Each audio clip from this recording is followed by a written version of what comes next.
মূল বিষয় হলো যে এটা দিয়ে যে পানিটা আসছে, পানিটা কিন্তু একদমই কুচকুচে কালো এবং এটাতে একটা উদ্ভট গন্ধ, মনে হচ্ছে যে এটা কেমিক্যালের গন্ধ এরকম।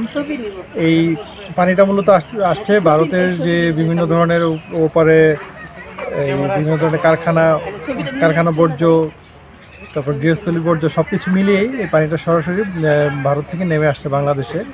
তো এইটা যদি ভারতের ওই প্রান্তে কোনো একটা ট্রিটমেন্ট প্ল্যান্ট করে পানিটাকে একটু পরিশোধন করে এই বাংলাদেশের দিকে ছাড়তো, তাহলে আমার মনে হয় যে আমরা এই পানি দ্বারা যে বিশাল ক্ষতিগ্রস্ত হচ্ছি, যে এটার যে এই পানির দ্বারা আমাদের এটাতে কোনো মাছ হচ্ছে না।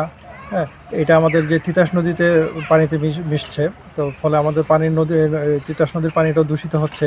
তারপর এটা থেকে যে ফসলগুলো হচ্ছে এই আশপাশে বিস্তীর্ণ এলাকায়, এই ফসলের মধ্যে সেচের জন্য এই খালের পানিটা ব্যবহার করা হচ্ছে, যার কারণে আমাদের ফসলগুলোতে হেভি মেটাল সব বিভিন্ন ধরনের স্বাস্থ্য ঝুঁকিপূর্ণ উপাদান পাওয়া যাচ্ছে।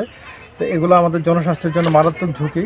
তো এই সব বিবেচনা করে আমার মনে হয় যে সরকারের উচিত যে গভর্নমেন্ট টু গভর্নমেন্ট একটা ট্রিটিতে যাওয়া, যে আন্তর্জাতিক আইন মেনে যে ভারত যেন এই পানিটাকে পরিশোধন করে বাংলাদেশে ছাড়ে, যেহেতু এটা আন্তঃসীমান্ত নদী বা খাল যেটাই হোক। নদীতে যে কালো পানিটা আমরা দেখতে পাচ্ছি, এই পানিটা থেকে একটা দুর্গন্ধ আসছে এবং দেখতে কালো কুচকুচে।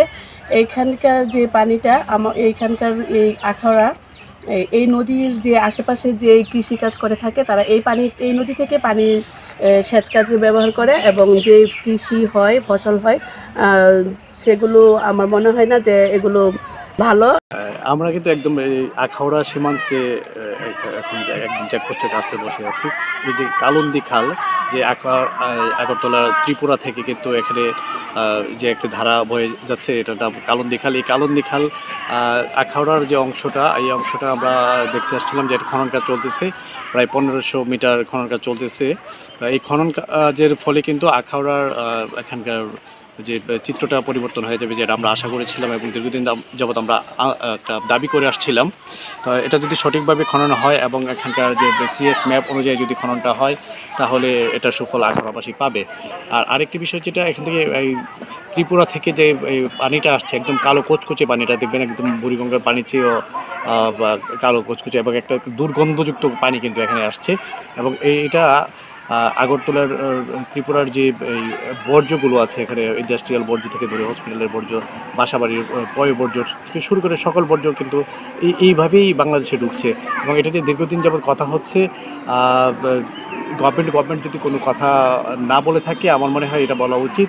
এবং আমার মনে হয় এখানে ত্রিপুরা রাজ্যে যারা দায়িত্বে আছে তাদের সাথে যদি বাংলাদেশ সরকার কথা বলে ওখানে যদি একটা ট্রিটমেন্ট প্ল্যান করা যায়, তাহলে কিন্তু এখানে পানিটা, এই নোংরা পানিটা আর এখানে আসবে না। এখানে একটা পরিষ্কার একটা জলধারা চলে আসার সম্ভাবনা রয়েছে।